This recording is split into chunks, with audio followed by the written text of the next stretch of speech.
wabarakatuh. A'udzu billahi minasyaitonir rajim.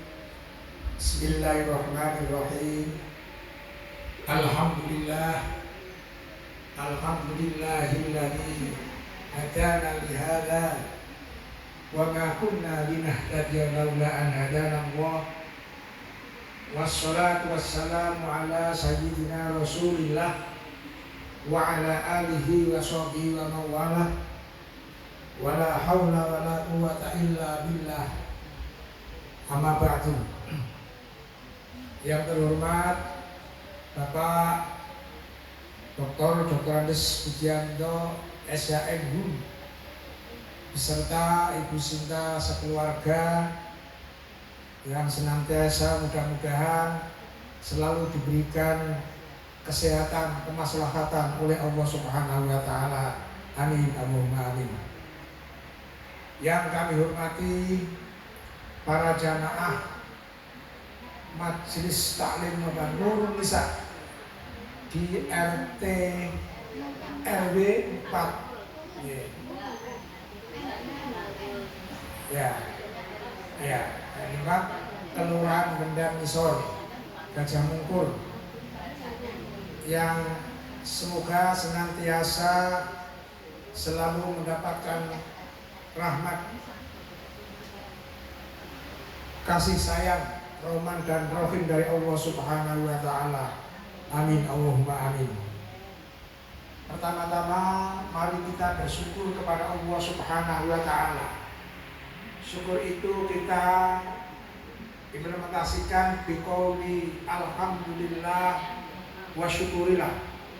Kita mengucapkan puji dan syukur kepada Allah Subhanahu wa taala bahwa pada sore hari ini kita diberi kesempatan nikmat dan sehat sehingga bisa bermujalasah, bisa bermuajahah, bisa berkumpul, bisa bersama-sama kempal manunggal untuk bersama-sama ngaji, menambah ilmu kita. Mudah-mudahan ilmu yang kita dapat bisa kita amalkan.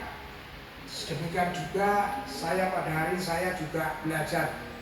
Saya akan menyampaikan beberapa materi tidak untuk ibu tetapi juga untuk mengingatkan saya. Sebab thalabul ilmi itu mulai dari di dalam perut ibu sampai meninggal, sampai di liang lahat. Karena itu mudah-mudahan acara pada hari ini adalah benar-benar menjadi majelis ilmu, majelis untuk menambah, untuk ziyadah ilmu dan doa untuk kita semua. Amin, Allahumma amin. Selanjutnya mari kita bersama-sama senantiasa bersolawat kepada Nabi Muhammad Sallallahu Alaihi Wasallam. Beliau adalah satu-satunya makhluk, satu-satunya hamba Allah yang bisa memberikan pertolongan kepada kita besok pada saat Yaumul Hisab, pada saat kita akan menghadapi penyerahan rapor. Apakah kita asyabus shimal atau asyabul yamin? Apakah kita itu pantas masuk neraka atau lebih pantas masuk surga? Saya sangat subjektif. Jadi kalau kita hitung-hitungan matematika kita sulit rasanya untuk masuk surga. Ya, karena kalau kita bermuhasabah selama 24 jam, yang kita gunakan untuk beribadah itu berapa menit, yang kita gunakan untuk tidak beribadah, melakukan hal yang tidak baik itu berapa menit. Ya, kita jujur saja sulit untuk memenuhi target kita lebih besar amal baiknya. Karena itu kita harus senantiasa meminta pertolongan, minta syafaat kepada Nabi Muhammad Sallallahu Alaihi Wasallam. Mudah-mudahan ngaji ini merupakan amalan dari apa yang disampaikan Rasulullah SAW, bahwa mencari ilmu itu mulai dari dalam perut, mulai dari bandulan sampai ke liang lahat. Ibu bapak sekali, ibu-ibu yang kami hormati, ini dalam waktu 2 hari ini kita akan memperingati Hari Ibu. Hari Ibu. Kemarin ada Hari Bapak ya. sekarang hari ini. Tetapi saya sebagai orang, sebagai manusia, saya melihat bahwa ibu memiliki peranan yang sangat penting. Ibu adalah madrasatul ula. Ibu adalah madrasah awal, sekolah awal itu, pendidikan itu ada di ibu. Mulai dari di dalam kandungan, kemudian ketika kecil ibu sangat berperan. Karena pada saat itulah ibu menjadi pendidik, ya, menjadi pendidik bagi anak-anak. Jadi dan ibulah nanti yang akan mencetak apakah anak itu soleh dan tidak. Itu basicnya ada di ibu, ya. Karena itu ibu sangat penting sekali peranannya. Saya teringat dalam salah satu hadis dari Nabi Muhammad SAW akan pentingnya peran ibu di dalam mencetak anak yang soleh. Jadi ia mata ibnu Adam. Jadi ketika anak Adam, ketika manusia itu meninggal dunia, maka seluruh amalnya terputus kecuali 3 hal. Yang pertama adalah sedekah jariyah, sedekah jariyah, amal jariah kita. Jadi kalau kita beramal satu Senin Sak untuk membantu musola, kemudian musola itu bisa dibangun bagus, tempat wudhunya bagus, tempat sholatnya bersih, kemudian banyak orang yang suka sholat di musola itu, maka sepanjang orang itu melakukan peribadatan di situ, apakah itu sholat, apakah itu baca Quran, apakah itu ngaji, apakah itu sekedar dia bertoharoh, ya, bersuci, membuang air kecil, air besar, kemudian bertoharoh di situ dilanjutkan dengan sholat, maka yang mendapatkan pahala tidak hanya orang yang menjalankan sholat itu, tetapi kita yang berinvestasi gitu ya. Kita yang urunan satu semester juga akan mendapatkan pahala. Itu amal jariah. Tidak akan putus, ya. Kita memberikan bantuan kepada anak sekolah, ya. Kita memberikan bantuan beri uang saku atau memberi pertolongan apapun. Sepanjang anak itu mendapatkan ilmu kemudian menjalankan ilmunya, maka pahalanya akan mengalir ke kita. Ya. Jadi tidak akan putus. Karena itu udah sekalian rajin-rajinlah bersedekah jariyah. Sedekah jariyah tidak hanya berupa material. Kita tersenyum aja itu membuat orang lain senang, kita sudah jariyah. Ya, kita menunjukkan muka yang menyenangkan orang, senyum, ya, tidak besmut gitu ya, membuat orang senang, itu sudah berjariah. Jadi Allah Subhanahu Wa Taala itu memberikan kemudahan kepada umat Muhammad Sallallahu Alaihi Wasallam. Ya, itu kemudahan-kemudahan untuk mendapatkan pahala. Jadi sedekah jariyah tidak akan putus. Yang kedua adalah ilmu yang tafa'ubih, ilmu yang bermanfaat. Nah ini, ibu-ibu ini pada dasarnya adalah ibu mengajari anak sopan santun. Ya, saya masih ingat saya bukan pemboleh panggung Bu, saya bukan pembicara wah yang di panggung yang beragitasi luar biasa. Saya ini hanya guru kampung ya, ngaji di kampung-kampung kayak gitu, ngaji ibu-ibu di perkampungan anak kecil. Ibu membimbing anak sopan santun, bisa nggih, matur nuwun. Kemudian kalau lewat di depan orang tua itu sambil bungkuk tangannya amin nyun sewu. Ya. Itu membuat orang itu senang, ya Allah, ana cakak soleh kayak ini. Ya. Nah, ibu ini mendapatkan pahala dari anak yang soleh itu. Apalagi sampai mengajar, ya. Dari tidak bisa membaca kemudian bisa baca, dari tidak mengenal huruf hijaiyah alif, ba, ta, ya. Sampai dibimbing alhamdulillah, karena pada awal makhorijul hurufnya belum ditata, ya. Alhamdulillahirabbil alamin, ya. Itu kalau makhraj salah, tetapi ketika anak-anak diajari awal, kemudian ini terus diamalkan, kemudian nanti bisa makhorijul huruf, letak posisi mulutnya di dalam huruf-huruf Al-Quran tepat, ya. Ibu ini akan mendapatkan pahala yang luar biasa sepanjang anak ini bisa ngaji. Nah ini ilmu bermanfaat. Jadi ilmu tidak hanya di sekolah, di perguruan tinggi, tetapi sehari-hari. Ibu ngajari poso, ya. Nah, di Arab logatnya itu sama, tapi kalau di Jawa ini luar biasa. ngajari bosok, ngajari sopan, berkarakter Indonesia, ya, dengan apa namanya kebiasaan-kebiasaan yang santun, ya. Kalau di sini orang kita menyebut bapak itu dahar, ya, orang mangan. Tapi kalau di dalam bahasa Arab ya kul, ya, kulu wasrobu, ya, mangano lan ngombeo, ya sudah itu orang tua kulu wasrobu. Tapi kalau orang Jawa, orang di sini ya dikemas dengan kesantunan, monggo dahar, kulu, artinya ya makanlah. Tetapi kita dalam mengungkapkan itu dengan apa namanya istilah Jawa diatur, ya. Kalau yang sepuh monggo dahar, monggo manggi unjuk. Padahal di situ perintah kulu, surat perintah, kata perintah. Tetapi dengan apa namanya akhlak itu, apa namanya dengan karakter, ya, itu anak-anak bisa sopan, ya. Ini akan mendapatkan paham. Jadi ilmu yang bermanfaat, ya, ilmunya akan bermanfaat, ya.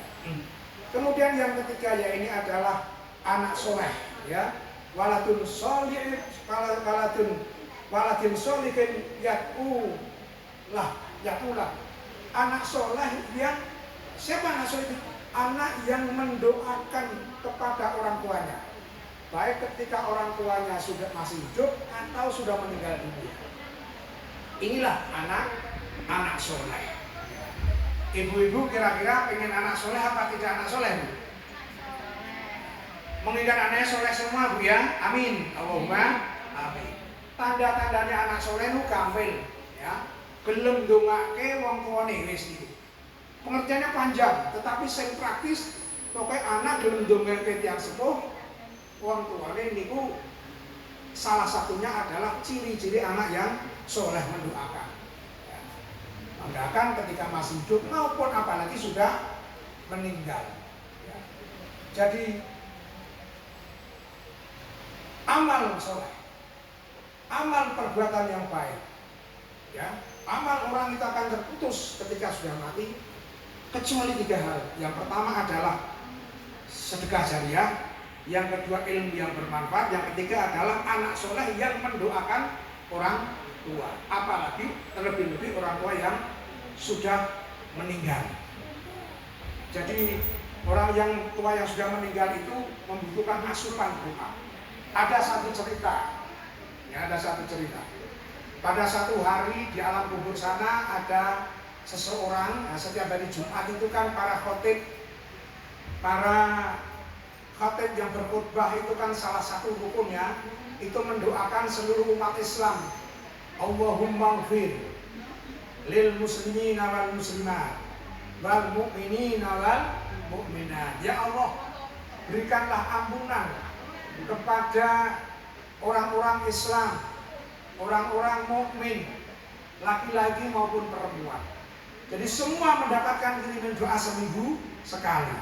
Nah, ini ada seseorang yang biasanya itu tidak pernah ikut antri menunggu doa, ya. Tapi satu saat dia menunggu doa, ditanya oleh temannya, ibu biasanya ibu kan tidak pernah mengharapkan doa secara umum, ya. Kok sekarang ikut antri menunggu doa, kiriman doa, ya. Ibu itu mengatakan karena biasanya ibu saya tidak pernah antri karena dikirimi doa oleh anak-anaknya. Nah, anaknya sudah meninggal, ya. Jadi setiap malam. Jadi sebenarnya ini adalah sebuah tuntunan supaya anak itu setiap malam, setiap hari mendoakan orang tuanya yang sudah meninggal. Nah, hari itu ketika itu anak tidak pernah ngirim doa, akhirnya orang tuanya ikut antri. Allahumma ighfir lil muslimina wal muslimat wa mu'minina wal mu'minat, ya. Jadi ternyata apa? Jadi si nenek tadi karena anak saya gitu mengirim doa, saya enggak. Karena sudah mengirim, saya sudah meninggal, yaitu anak saya. Kemudian cucu saya, anaknya ibu ini yang meninggal, tidak pernah kirim doa. Nah, karena itu mari anak-anak kita ajari berdoa, ya, mendoakan semuanya yang sudah meninggal. Jadi kalau kita mengirimkan doa kepada orang tua, maka anak kita insya Allah kalau kita jujur akan memberikan kita. Nah ini, jadi orang-orang yang sudah meninggal di alam kubur sana itu sangat mendambakan kiriman doa dari orang-orang yang masih hidup. Ya, jadi ini berapa pentingnya. Saya bukan nakut-nakuti.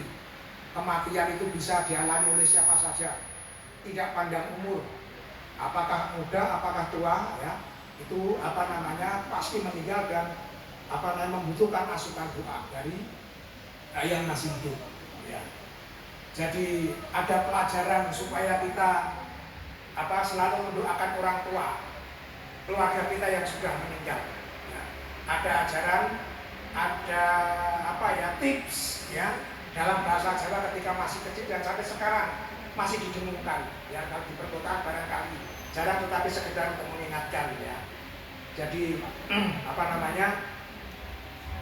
biasanya ya untuk mempermudah ya setiap malam Jumat kita kumpul ya, Jumat kemarin ya itu ada ziarah kubur ya, atau pada malam berikutnya kumpul berdoa bersama-sama kirim doa orang yang sudah meninggal ya, supaya selalu ingat. Itu biasanya dikemas di dalam syair ya.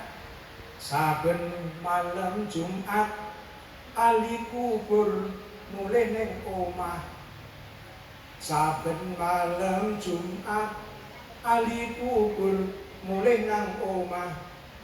Kanggo njaluk donga wacan Quran najan sak kalimat. Kanggo njaluk donga wacan Quran najan sak kalimat. Monggo sholli wa sallim iman ala mada. Sholli wa sallim iman ala mada. Wal ali wal ashab iman qad wahada. Wal ali wal ashab iman qad wahada. Saya teringat kalau ibu saya menggendong cucunya anak saya, tidak bisa tidur ya, di lelo-lelo dengan sholawatan tadi. Sholli wa sallim iman ala mada. Wal ali wal ashab iman qad wahada. Wal ali wal ashab iman qad wahada. Saben malam Jumat ahli kubur balik nang omah. Kanggo njaluk donga wacan Quran najan sak kalimat.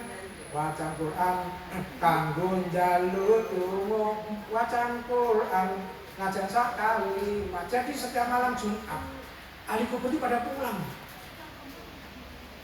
minta ya supaya kita ada kiriman doa gitu ya. Jadi karena itu ibu saya ngajari ya itu supaya kelingan ya. Kadang-kadang ada yang lupa, kan orang lupa ya, dibacakan syair lirik ini. Lamun ora dikirimi banjur bali mrebes mili. Lamun ora dikirimi banjur bali mrebes mili. Bali nyang kuburan mangku tangan tetangisan. Bali nyang kuburan mangku tangan tetangisan. Sholli wa sallim iman ala mada. Sholli wa sallim iman ala mada. Wal ali wal ashab iman qad wahada. Wal ali wal ashab iman qad wahada. Jadi orang dikirimi doa, para penyesepuh ahli kubur kita semua itu menangis ya. Menangis karena apa? Melihat temannya mendapatkan kiriman doa orang kiriman.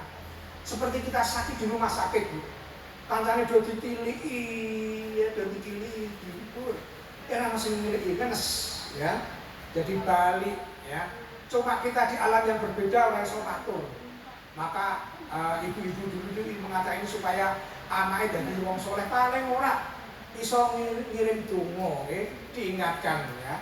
Jadi nek ora kirim donga yang sing balik yang sedon ini omah ora disuguhi balik nangis ya. Terus Rasulullah ya.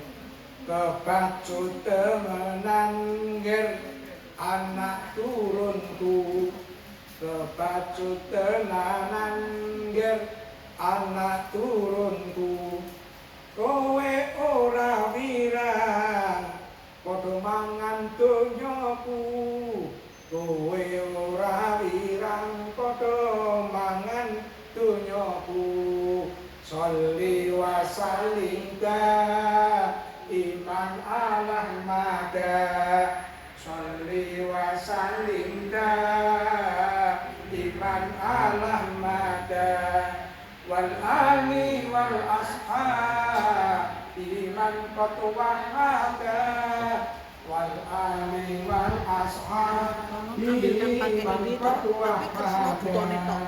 Apa? Bisa pakai Pak Ustaz. Oh iya. Kabeh ditinggal. Kabeh wis kabeh ditinggal kabeh. Yo omahe yo bojone kabeh sing durung amale. Anake ditinggal. Lah kira anake soleh apa ora? Lah anake soleh seneng dikirimi donga terus. Lah ora dikirimi critane niku wau. Jaluk donga ora dikirimi, arep ngomong ora tekan. Ya. Akhirnya jadi diri. Akhirnya rontok-rontok. Bajunya kan Kresna. Jadi anaknya mau rontok. Mari. Oh yang di atas. Oh iya. Kan jadi apa betul. Lah ini mbok tadi yang sedono ngarep. Ya, dongone anaknya. Jadi muga-muga anaknya panjenengan anak-anak kita sedaya dados anak sing saleh. Ora ngomong ngenteni warisan tok ya. Tetapi juga ngirim doa-doa. Nggih. Lamun aku bisa bali ning alam dunya, lamun aku bisa bali ning alam dunya, bakal tak ringkesi dunyaku sing isih ana, bakal tak ringkesi dunyaku sing isih ana. Sholli wa sallim iman Ahmada, sholli wa sallim iman Ahmada, wal ali wal ashab iman qatwahada, wal ali wal ashab iman qatwahada. Niki narasi-narasi tiyang sepuh sing dikecewake anake ora saleh. Tak tinggali donya akeh. Dinikmati kok kirim donga ora. Apa meneh kok ngirim ana bancane. Ya senajan menika nak cara kene kula niku saben napa setahun pisan diperingati meninggalnya dikholi. Jadi bukan untuk niku ngundang tangga-tanggane nak sing ana sing rezeki niku ngundang tangga-tanggane jan donga diparingi berkah. Lah nek ora iso diberkat ya ora apa-apa, ya. Ora apa-apa diundang, dijak ngombe, ayo aku ndongake bapak ibu aku tulung diamini. Ya, supaya bapakku itu kiriman itu kan seneng. Ya. Sebab nak mboten kiriman ya Allah, bersurat yang ditinggali donya akeh, ditinggali anak sekolahnya dulu tapi ora tau ngirim donga. Iso-iso niku bersurat nak aku urip tak jikuk donya kabeh tak ngamalke lha iki. Jadi napa menika wis ora tau ngamal bapake konsentrasi wis aku ora ngamal kadang gedhe ke anakku. Ternyata ketika anaknya gede, bapaknya meninggal ora dikirim ibunya bapaknya ora ngamal jariah. Ya bapaknya ibu amal jariah, para dengan amal jariah ya tetep ditulungi. Ya wong tuwa kersane mboten gelo ten mriku nggih. Nah, jadi napa menika anak-anak saleh itu ada dambaan kita sedaya. Anak soleh itu anak saya iso ngirim doa di mata yang sepuh. Nah, niku gambaran napa niku tiang-tiang ingkang gelo nggih, anak itu ora ngirim napa menika ora ngirim donga.